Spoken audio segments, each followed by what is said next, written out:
আজকে আমাদের কেমো ক্লাসের দ্বিতীয় দিনে আমরা অ্যাকাউন্টেন্সির একদম প্রথম পর্যায় থেকে পড়ানো শুরু করবো। অ্যাকাউন্টেন্সি বা কমার্সে যারা পড়ছে তাদের মেইন যে সাবজেক্ট সেটা হচ্ছে অ্যাকাউন্টেন্সি। আজকে আমাদের মূলত বিষয়বস্তু হচ্ছে যে অ্যাকাউন্টেন্সির বিষয়টাকে আমরা জানবো। আমরা একদম প্রাথমিক পর্বে যেটা পড়েছি, আমরা একদম প্রথমের দিকে এই যে কমার্সের বইটা আমরা পড়েছি, যাতে কি আমরা বিভিন্ন রকম থিওরিটিক্যাল এবং গ্রামাটিক্যাল বিষয়টা জানতে পেরেছি। কিন্তু বর্তমানে আমরা এইচএসের জন্য যে বইটা পড়ছি সেটা হচ্ছে গ্রেডেড অ্যাকাউন্টেন্সি। এই অ্যাকাউন্টেন্সির মধ্যে আমরা দুটো সেমিস্টার রয়েছে, 11-এর ফার্স্ট সেমিস্টার এবং সেকেন্ড সেমিস্টার। তো প্রথম সেমিস্টারের মধ্যে প্রথম যে পার্ট আছে সেটা হচ্ছে অ্যাকাউন্টেন্সি, এবং অ্যাকাউন্টেন্সির বিষয় নিয়ে আজকে আলোচনা করা। প্রথম শব্দ হচ্ছে যেটা অ্যাকাউন্টেন্সি। এই অ্যাকাউন্টেন্সির বাংলা শব্দের অর্থ মানে অ্যাকাউন্টেন্সি কাকে বলে?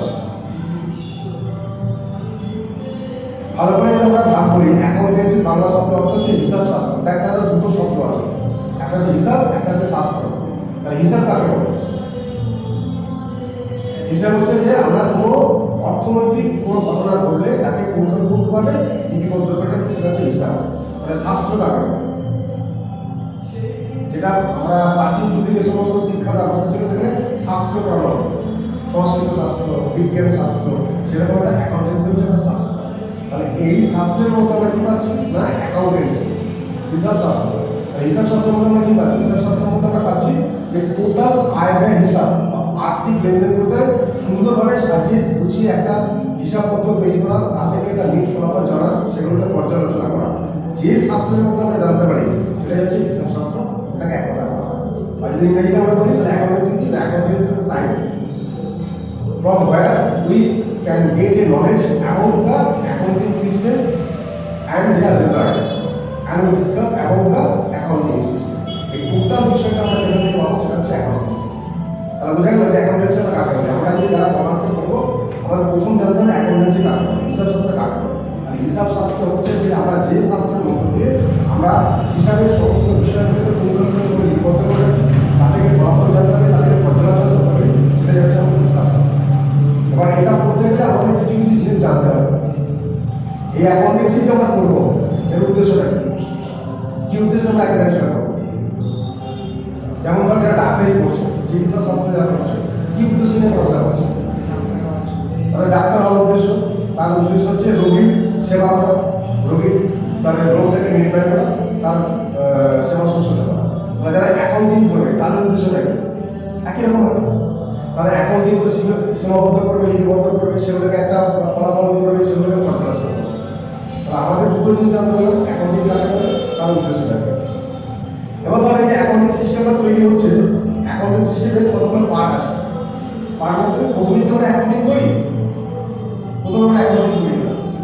আমাদের তিনটে সিস্টেম হচ্ছে বুক কিপিং, অ্যাকাউন্টিং আর হচ্ছে অডিট। একদম প্রথম পর্যায়ে যেটা আমরা করি সেটা হচ্ছে বুক কিপিং। বুক কিপিং কাকে বলে? কোয়ার্টার ওয়ান, পার্টটার মধ্যে কিন্তু বুক কিপিং। বুক মানে কি? বই। কিপিং মানে কি? রাখা বা সংরক্ষণ করা। তাহলে বুক কিপিং, বই সংরক্ষণ, যেটা আমরা বাংলা ভাষায় লিখি। তাহলে প্রাথমিক পর্যায়ে আমরা যা কিছু অ্যাকাউন্টিং সিস্টেমের মধ্যে পাবো সেগুলো পুঙ্খানুপুঙ্খভাবে লিপিবদ্ধ করার কাজ হচ্ছে বুক কিপিং। তারপরে আমরা কি করছি? তাহলে বুক কিপিং কাজকে অ্যাকাউন্টিং মধ্যে রাখা, সেগুলোকে ক্লাসিফাই করা, মানে তাকে শ্রেণী বিন্যাসে ভাগাভাগি করা। তারপরে হচ্ছে ধর অ্যাকাউন্টিং, যেটা আমরা করতে চলেছি। তাহলে অ্যাকাউন্টিং আমরা কি করবো? যে লেনদেনগুলো তৈরি হলো সেই লেনদেনগুলোকে কি করবো? আমরা অ্যাকাউন্টিংয়ের পর্যায়ে করবো। যেমন তোরা পরে পড়বি যে ইনকাম, এক্সপেন্ডিচার, পেমেন্ট, রিসিপ্ট, এইগুলো, এই যে প্রত্যেকটাকে আমরা ভাগাভাগি করলাম, এইগুলো একটা সিস্টেমের মাধ্যম দিয়ে, অ্যাকাউন্টিংয়ের মাধ্যম দিয়ে একটা আমরা রেজাল্ট বা ফলাফলে পৌঁছাবো। এবং সেই পৌঁছানোর পর আমরা দেখবো না ঠিক আছে না ভুল আছে, এই বিষয়টাকে আমরা জানতে পারবো অ্যাকাউন্টিং সিস্টেমের মাধ্যমে। এরপর আমরা কি নেবো? অডিটিং। অডিটিং কাকে বলে? প্রায়টা সব কিছু নিচে আমাদের অডিট হচ্ছে, একটা কোম্পানি অডিট হচ্ছে, একটা ব্যবসা প্রতিষ্ঠানের অডিট হচ্ছে, বা কোনো ক্লাবের অডিট হচ্ছে। এর মানে কি? মানে এই যে অ্যাকাউন্টিং সিস্টেমটা তৈরি করলেন যিনি হিসাব রক্ষক, বা যার কাছ থেকে তিনি টোটাল তথ্যগুলো পেয়েছেন, সেই টোটাল তথ্যগুলো পাওয়ার পর যেটা আমরা লিপিবদ্ধ করেছি, সেই লিপিবদ্ধটা ঠিকঠাক পদ্ধতিতে আছে কিনা। এটা একটু আগে বললাম যে চিকিৎসা শাস্ত্রে একটা বিজ্ঞানকে মেনটেন করে, হিসাব শাস্ত্র কিন্তু একটা বিজ্ঞানকে মেনটেন করে। মানে এর কিছু পদ্ধতি আছে, সিস্টেম আছে। আমি কোন অর্গানাইজেশনের কাজটা করছি তার একটা আলাদা পদ্ধতি আছে, সেই পদ্ধতিটা ঠিকঠাক মেনটেন করা হচ্ছে না, সেইটা গভর্নমেন্টের একটা রুলস নিয়ম তৈরি করা হয়েছে। তোমাকে এইগুলো মেনটেন করতে হবে, এইগুলো দেখাতে হবে, এইগুলো তোমাকে ডিলিট করতে হবে। তাহলে এই টোটাল সিস্টেমটা দেখাশোনা করা হয়, তাকে বলা হচ্ছে অডিট।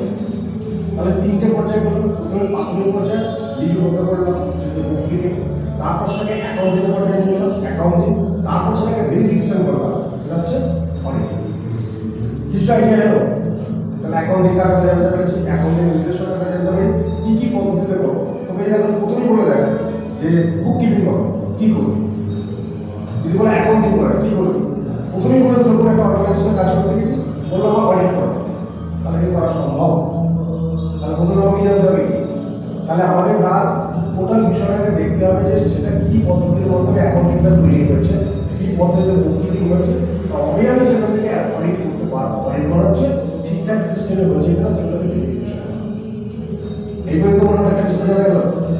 এবার ধর আমরা এই যে অ্যাকাউন্টিংটা করছি, এর অ্যাকাউন্টিং কতগুলো টাইপ আছে, কী কী টাইপের অ্যাকাউন্টিং আমরা করবো। ধর একটা বড় প্রতিষ্ঠান আছে, যে কোনো অর্গানাইজেশন আছে, সেই অর্গানাইজেশনে বহু সংখ্যক লোক কাজ করে, তাহলে আমাদের মেন উদ্দেশ্য কী থাকবে? অ্যাকাউন্টিং। তাহলে শুধু কি সেটা অ্যাকাউন্টিংটাই হয় না অন্য কিছু হয়? ধর একটা বলবো এলআইসি, এলআইসি একটা বড় সংস্থা, এই অর্গানাইজেশনে বহু লোক কাজ করে, বিভিন্ন টাইপের লোক আছে, কেউ এজেন্ট আছে, কেউ মানে ডিও আছে, ডেভেলপমেন্ট অফিসার আছে, তার উপরে ম্যানেজমেন্ট আছে। তাহলে কোনো একটা অর্গানাইজেশনে যখন কোনো অ্যাকাউন্টিং সিস্টেম আমরা করবো, তাহলে তিনটে পদ্ধতির মধ্যে আমাকে করতে হবে। যেরকম অ্যাকাউন্টিং সিস্টেম করবো, টাকা লেনদেনের ব্যাপারটা করবো, দ্বিতীয় হচ্ছে কস্টিং করবো, একটা প্রতিষ্ঠান চলতে গেলে একটা কস্টিংয়ের ব্যাপার আছে, তার হচ্ছে ম্যানেজমেন্ট। তাহলে যে কোনো জায়গার অ্যাকাউন্টিং পদ্ধতিগুলো অনলি ফিনান্সিয়াল অ্যাকাউন্টিং নয়, সেগুলো তিনটে করা থাকে, একটা হচ্ছে ফিনান্সিয়াল অ্যাকাউন্টিং, একটা হচ্ছে কস্টিং, একটা হচ্ছে ম্যানেজমেন্ট। যদি মনে করি আমরা এলআইসি অফিসকে বাদ দিলাম, একটা ম্যানুফ্যাকচারিং ইউনিট আছে, সেখান থেকে আমি অ্যাকাউন্টিং করতে চাই, তাহলে আমি কী করবো? তাহলে প্রথমেই আমাকে করতে হবে কস্টিং। আমি ম্যানুফ্যাকচারিং ইউনিটটা তৈরি করেছি, যে প্রোডাক্টটা আমি তৈরি করছি, এই প্রোডাক্টটা তৈরি করতে আমার কত কস্টিং হচ্ছে, কস্টিংটা যদি আমি বার করতে না পারি তাহলে আমার প্রফিট আসবে না। প্রথমে কস্টিং বার করতে পারি, তারপর তারা আমার প্রফিট আসবে, তারপরে আমার সেলস প্রাইস হবে। তাহলে যে কোনো প্রতিষ্ঠানে আমি করতে গেলে তিনটে বিষয় করতে হবে, অ্যাকাউন্টিং, কস্টিং, এবার ম্যানেজমেন্ট। তাহলে এইগুলো বানানো হয়ে গেল। কোনো ম্যানুফ্যাকচারিং ইউনিটের জন্য আমি কস্টিং করলাম, আর কোনো নর্মাল অফিসের জন্য ফাইন্যান্স করলাম, ফাইন্যান্সিং অ্যাকাউন্টিং করলাম। কিন্তু তারপরে হয়ে গেছে ম্যানেজমেন্ট অ্যাকাউন্ট। ম্যানেজমেন্ট অ্যাকাউন্ট একটু আগে যে বললাম যে একটা অর্গানাইজেশনের বিভিন্ন স্কেল থাকে, এজেন্ট রইল, ম্যানেজার রইল, ডিও রইল, ম্যানেজমেন্ট অপারেটিং সিস্টেম রইল। তাহলে প্রত্যেকটা ব্যক্তি প্রত্যেকটা ধরনের কাজ আলাদা। যে এজেন্টের কাজ করে সে নিশ্চয়ই ম্যানেজমেন্টের কাজ করে, যে ম্যানেজমেন্টের কাজ করে সে নিশ্চয়ই এজেন্টের কাজ করে। তাহলে এই যে এজেন্টের কাজ করছে তার একটা স্ট্রাকচার তৈরি করা যায়, যে তোমার কাজ এইটাই যেটা তুমি এই কাজ করবে, তোমার কাজ এসে সেটা। এরপর উনি হচ্ছে ডেভেলপমেন্ট অফিসার, তার কাজ হচ্ছে তোমার কাজ এটা, তোমার আন্ডারের কাজ এটা, তার উপর হচ্ছে ম্যানেজমেন্ট, ম্যানেজমেন্টের একটা কাজ করে দেওয়া যায়, সেই ম্যানেজমেন্টে একটা কাজ করছে। যেমন বলবো টাটা কোম্পানি, টাটা কোম্পানির যিনি কর্মধার, তিনি কি ওই ম্যানুফ্যাকচারিং ইউনিটে কি কাজ করেন? তিনি কি কোনো প্রোডাকশন ইউনিটের মধ্যে কাজ করেন, কোনো অ্যাকাউন্টিং সিস্টেমের মধ্যে কাজ করেন? তিনি কোথায় কাজ করেন? তার কাজটা কথা, একটা ম্যানেজমেন্টের যিনি টপ সিইও, তাকে আমরা বলি সিএমডি, চেয়ারম্যান যাকে আমরা বলি, তার কাজটা কি? তার কাজটা স্টেবল করা, তার কাজ হচ্ছে প্ল্যানিং তৈরি করা। তিনি টোটাল একটা ইউনিটকে চালাতে গেলে যে প্ল্যানিংটা করা, তার প্রথম কাজ হচ্ছে তিনি প্ল্যানিংটা কীভাবে তৈরি করে দেবেন, সেটাই তার ব্রেনের মূল্য। তিনি সেই সিস্টেমটা রেডি করে দিচ্ছেন, স্টেপ বাই স্টেপ কিন্তু কাজটা নিচে নেমে আসবে। ঠিক আবার এখান থেকে কাজটা হতে কোনোটা থেকে রেজাল্টটা পৌঁছাচ্ছে, তবেই একটা টোটাল সার্কেল কাজ করে। দেখ এবার প্রথম যেটা আমরা শুরু করে দিলাম হিসাব শাস্ত্র কাকে বলে, এখন যে পৌঁছালাম একটা অর্গানাইজেশনের সিস্টেম কী করে হয়। আমরা আস্তে আস্তে গ্রেন করছি যে আমরা কমার্সে কেন করতে এসেছি, এটা মেন উদ্দেশ্য। কমার্স করার উদ্দেশ্য হচ্ছে কোনো প্রতিষ্ঠান বা কোনো ব্যক্তির আর্থিক যে বিষয়টা তৈরি হয়, সেই আর্থিক বিষয়টাকে আমাদের পুঙ্খানুপুঙ্খভাবে